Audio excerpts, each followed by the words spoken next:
Another news, a government shutdown is triggering a wave of political and economic tensions in Washington. In an exclusive interview with One America News, President Donald Trump spoke about the possible federal worker firings, permanent project cuts, and even direct cash payments to Americans, all as part of his administration's handling of tariffs and the rising national debt. But the federal government partially shut down on Wednesday after lawmakers failed to reach a funding agreement. Essential services continue, but non-essential operations are on hold for now. Well, there could be firings, and that's their fault, and it could also be other things. I mean, we could cut projects that they wanted, favorite projects, and they'd be permanently cut. So you could say, a lot of people are saying Trump wanted this, that I wanted this closing, and I didn't want it. But a lot of people are saying it because I'm allowed to cut things that should have never been approved in the first place, and I will probably do that.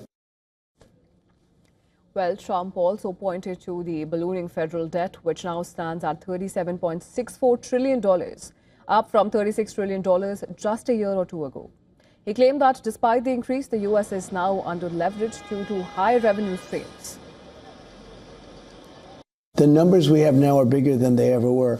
So when you have $36 trillion in debt a year ago or 2 years ago, and you have a lot less revenue coming in, then you have 37 or 38.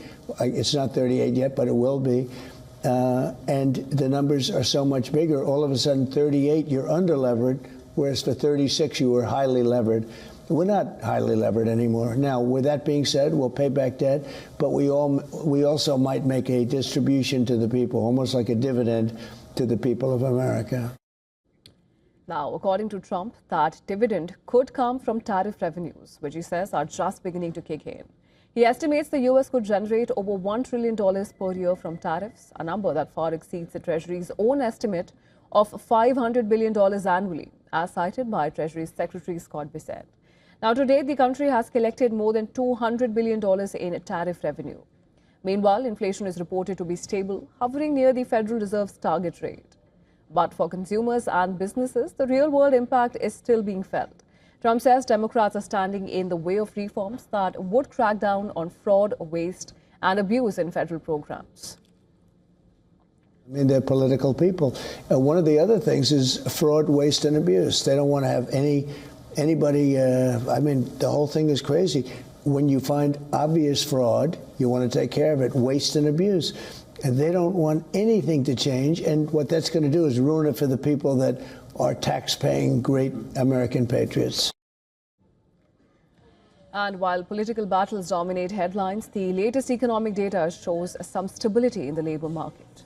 The Chicago Fed says the U.S. unemployment rate remains at 4.3%, unchanged from the previous month, even as tariff revenues and inflation rates play an increasingly complex role in the economy. And for more on this, our correspondent Susan Tehrani has sent us this report from New York. Take a look. President Trump is preparing to scale back or shut down federal agencies amid the current government funding impasse. He's identifying Democrat agencies for cuts, and the administration has already instructed federal departments to start planning for mass layoffs and not just traditional furloughs. As the shutdown enters its second and possibly third day, about 750,000 federal workers are being furloughed or working without pay, with essential services continuing. The move signals President Trump's efforts to use this shutdown as leverage to permanently reduce parts of the federal government. Susan Tehrani reporting from New York for WION World is One.